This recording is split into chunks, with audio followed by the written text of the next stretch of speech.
जी नमस्कार दोस्तों, मैं सत्यम मिश्रा और आप देख रहे हैं टीच लर्नर्स का यूट्यूब चैनल। दोस्तों यहाँ पे हिंदी पेडोलॉजी के कुछ महत्वपूर्ण प्रश्न या एक्सपेक्टेड प्रश्न हैं। चलिए स्टार्ट करते हैं आज की क्लास का पहला प्रश्न। यहाँ पे दोस्तों आपके सामने स्क्रीन पे पहला प्रश्न आ चुका है। उससे पहले यहाँ पे कुछ निर्देश दिया गया है कि नीचे दिए गए प्रश्नों के लिए सही और सबसे उपयुक्त विकल्प का आपको चयन यहाँ पे करना है।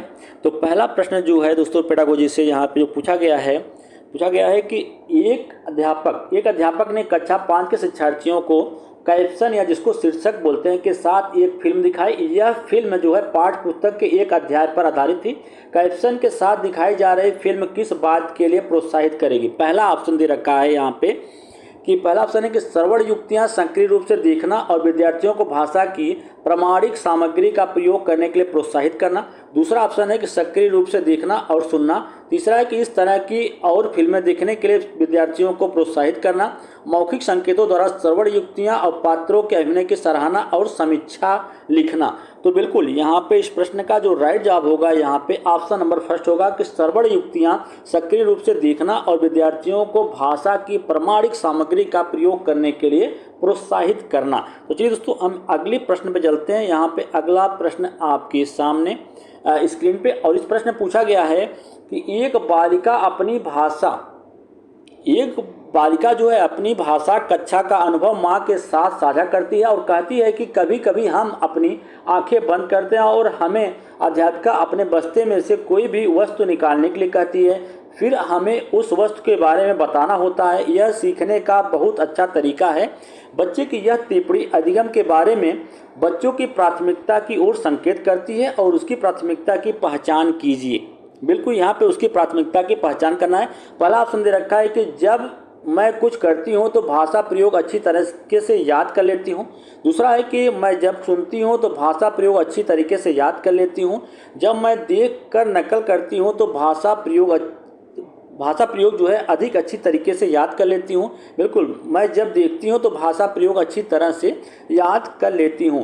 तो यहाँ पे इस प्रश्न का जो राइट जवाब होगा कि बिल्कुल ऑप्शन नंबर फर्स्ट इसका राइट जवाब होगा कि जब मैं कुछ करती हूँ तो भाषा प्रयोग जो है अच्छी तरीके से या अच्छी तरह से याद कर लेती हूँ। चलिए हम अगले प्रश्न की ओर बढ़ते हैं और अगला प्रश्न यहाँ पे पूछा गया है कि निम्नलिखित कथनों को पढ़िए और सही विकल्प का चयन कीजिए। यहाँ पे अभिकथन दे रखा है कि अपने प्रारंभिक बाल्यावस्था में एक बच्चा संज्ञा की अपेक्षा क्रियाओं का अधिक बार जो है प्रयोग करता है या अधिक प्रयोग करता है। एक यहाँ पे अभिकथन दिया दोस्तों, फिर से पढ़िएगा कि अपने प्रारंभिक बाल्यावस्था में एक बच्चा संज्ञा की अपेक्षा क्रियाओं का अधिक बार प्रयोग करता है और व्याकरणिक नियमों की अनदेखी करता है। तर्क दिया गया है कि उसकी शब्द संपदा बहुत सीमित होती है।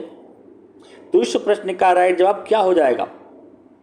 बिल्कुल ए सही है परंतु आर गलत है। ए और बी दोनों सही हैं लेकिन परंतु आर ए की उचित व्याख्या नहीं करता है। ए गलत है परंतु आर सही है। ए और आर दोनों ही सही हैं तथा आर ए की सही व्याख्या भी करता है। बिल्कुल इस प्रश्न का राइट जवाब ऑप्शन नंबर 4 इसका राइट जवाब होगा। चलिए हम अगले प्रश्न की ओर बढ़ते हैं और अगला प्रश्न यहाँ पे है कि शिक्षार्थी क्या करती है, उस उदाहरण को पढ़ें और उदाहरण से मेल खाते हुए युक्त का चयन कीजिए। यदि मुझे किसी का अर्थ समझ में नहीं आता है तो मैं देखने का प्रयास करती हूँ। यदि मुझे किसी का अर्थ समझ में नहीं आता है तो मैं देखने का प्रयास करती हूँ। संदर्भ सामग्री की मदद लेना, अभ्यास के लिए अवसरों का प्रयोग करना, मस्तिष्क की भ्रमित स्थिति या विन्यास पर ध्यान देना। तो इस प्रश्न का राइट जवाब पहला है कि संदर्भ सामग्री की मदद लेना। चलिए भैया अगले प्रश्न की ओर बढ़ते हैं।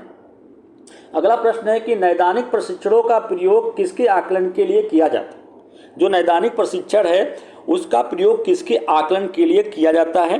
पहला है ऑप्शन दे रखा है पाठ्य पुस्तक के मुख्य बिंदुओं का सारांशीकरण करने के लिए, शिक्षार्थी की अपनी भाषा संबंधी गलतियों को स्वयं पहचानने की योग्यता के लिए, शिक्षार्थियों को उपलब्धियों के क्रम में श्रेणीबद्ध करने के लिए या शिक्षार्थी के भाषा के मजबूत और कमजोर बिंदु के लिए। बिल्कुल दोस्तों यहाँ पे नैदानिक प्रशिक्षण का प्रयोग इसलिए किया जाता है शिक्षार्थी के भाषा के मजबूत और कमजोर बिंदु के आकलन के लिए इसका उपयोग जो है किया जाता है। चलिए अगले प्रश्न है यहाँ पे। अगला प्रश्न यहाँ पे पूछा गया है कि विद्यार्थी किसी विचार बिंदु पर मानस मंथन करके संयोग करते हैं, प्रारूप पर संवाद करते हैं और अंततः अपने कार्य की पुनरावृत्ति भी करते हैं। तो इस प्रक्रिया द्वारा कौन सा कौशल जो है प्रतिबिंबित होता है? पठन कौशल, वाचन कौशल, लेखन कौशल या श्रवण कौशल? तो भैया बिल्कुल यहाँ पे बात करें तो लेखन कौशल जो है वो प्रतिबिंबित होता है। चलिए भैया अगले प्रश्न पे। अब अगला प्रश्न यहाँ पे देखिएगा, यहाँ पूछा गया कि निम्नलिखित कथनों को पढ़िए और सही विकल्प का चयन कीजिए। अभिकथन दे रखा है कि पठन और लेखन कौशल जो है प्राथमिक स्तर पर समालोचनात्मक चिंतन में मदद करते हैं। तर्क दे रखा है कि समालोचनात्मक चिंतन पठन और लेखन का एक उप कौशल है। तो यहाँ पे इस प्रश्न का राइट जवाब क्या होगा? बिल्कुल यहाँ पे आप बात करें तो पठन और लेखन कौशल प्राथमिक स्तर पर समालोचनात्मक चिंतन में मदद करते हैं और समालोचनात्मक चिंतन पठन और लेखन का उप कौशल होता है। यहाँ पे ए तो सही है लेकिन आर क्या है? गलत है। चलिए अगले प्रश्न की ओर बढ़ते हैं। अगला प्रश्न यहाँ पे दे रखा है कि एक अध्यापक ने विद्यार्थियों को समूहों में विभाजित किया। हाथियों पर कहानी पढ़ने से पहले उनके बारे में आयोजित प्रश्नोत्तरी में भाग लेने के लिए कहा। यहाँ पर अध्यापक का क्या मंतव्य है? टॉपिक के प्रति रुचि पैदा करना, सहपाठी पृष्ठपोषण करना, पाठ्य पुस्तक की समीक्षा लिखना या उनकी स्मृति का प्रशिक्षण करना? तो बिल्कुल यहाँ पे बात करें कि टॉपिक के प्रति क्या है? रुचि जागृत करने की कोशिश की जा रही है, रुचि पैदा करने की यहाँ पे कोशिश की जा रही है। तो चलिए भैया अगले प्रश्न पे चलते हैं और अगला प्रश्न यहाँ पे आपके सामने कि भाषाई कौशल सीखने का सर्वाधिक उपयुक्त तरीका है। चुनौतीपूर्ण और यांत्रिक भाषा ड्रिलों की मदद से, एक समय पर एक ही कौशल पर ध्यान केंद्रित करके, समावेशित युक्तियों के माध्यम से या केवल लिखित परीक्षण और प्रदत्त कार्यों द्वारा? तो यहाँ पे अगर बात करें तो इस प्रश्न का दोस्तों यहाँ पे राइट जवाब क्या होगा? केवल लिखित प्रशिक्षण और प्रदत्त कार्यों के द्वारा। उपयुक्त तरीका, भाषाई कौशल सीखने का सर्वाधिक उपयुक्त तरीका जो यहाँ पे है उस तरीके की यहाँ पे दोस्तों बात की जा रही है कि सबसे उपयुक्त तरीका कौन सा है। ठीक है, तो सबसे उपयुक्त तरीका जो यहाँ पे है वो तरीका है कि केवल लिखित प्रशिक्षण और प्रदत्त कार्यों के द्वारा। चलिए भैया अगले प्रश्न पे। अब अगला प्रश्न यहाँ पे पूछा गया है कि विद्यार्थियों के वर्णनात्मक कौशल का प्रयोग करना सीखना है या नहीं, इस बात का आकलन करने के लिए अध्यापक को विद्यार्थियों को क्या करने के लिए कहना चाहिए? पहला है कि एक ऐसी घटना साझा करो जब उन्हें बहुत अचंभा हुआ हो।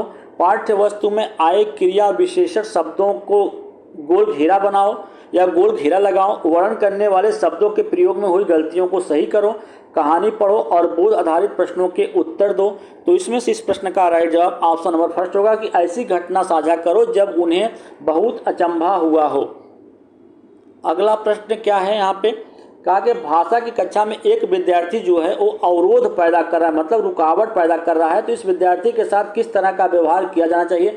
बच्चों को समाधान खोजने के लिए कहना चाहिए या उद्यमी विद्यार्थियों पर ध्यान देना चाहिए? समाधान खोजने के लिए अभिभावकों पर निर्भर रहना चाहिए या विद्यालय प्रशासन को इस विद्यार्थी के बारे में बताना चाहिए? बिल्कुल दोस्तों इस प्रश्न का राइट जवाब यहाँ पर अगर हम बात करें कि इस प्रश्न का राइट जवाब क्या होगा? बिल्कुल यहाँ पे इस प्रश्न का राइट जवाब पहला ऑप्शन होगा। इसका राइट जवाब कि बच्चों को समाधान खोजने के लिए कहना चाहिए। चलिए अगले प्रश्न पे। अब यहाँ पे दोस्तों अगला प्रश्न है आपके सामने। यहाँ पे पूछा गया है कि कक्षा 7 की अध्यापिका निर्धारित पाठ्य पुस्तकों के अलावा अन्य पुस्तकों के पठन को सुलभ कर रही है। वह किस तरह के पठन को समुचित कर रही है? बिल्कुल यहाँ पे वो किस तरीके के प्रश्न को समुन्नत कर रही है? गहन पठन को, साझा पठन को, विस्तृत पठन को या निर्देशित पठन को? तो इस प्रश्न का राइट जवाब ऑप्शन नंबर 3 होगा, विस्तृत पठन। ठीक है, चलिए अगला प्रश्न है यहाँ पे कि प्रधान अध्यापिका ने भाषा अध्यापक को नए सत्र के लिए पाठ्य पुस्तक तथा अन्य संसाधनों का चयन करने के लिए कहा और इनका चयन करते समय निम्नलिखित में से एक प्रासंगिक नहीं है। पुस्तकों और संसाधनों की अनुकूलता, बच्चों की अधिगम आवश्यकताओं और उन्हें आने वाली भाषाएं, विद्यार्थियों का स्तर, सामग्री की अवधारणात्मक जटिलता और गहनता। तो यहाँ पे इस प्रश्न का राइट जवाब क्या हो जाएगा दोस्तों? ऑप्शन नंबर 4 होगा कि सामग्री की अवधारणात्मक जटिलता और गहनता।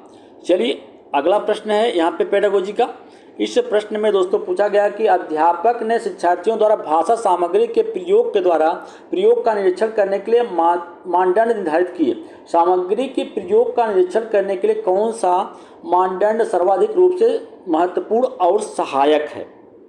पहला है कि सामग्री की उपलब्धता, तैयारी और अभ्यास। दूसरा है कि उपयोग, दोहराव और अभिव्यक्ति। तीसरा है अवलोकन, पृष्ठपोषण सत्र और लिखित रिपोर्ट। चौथा है कि चेकलिस्ट या पुनरानुमान या अधिक प्रतिफल। तो बिल्कुल यहाँ पे इस प्रश्न का राइट जवाब क्या हो जाएगा? ऑप्शन नंबर 3 इसका राइट जवाब होगा, अवलोकन, पृष्ठपोषण सत्र और लिखित रिपोर्ट।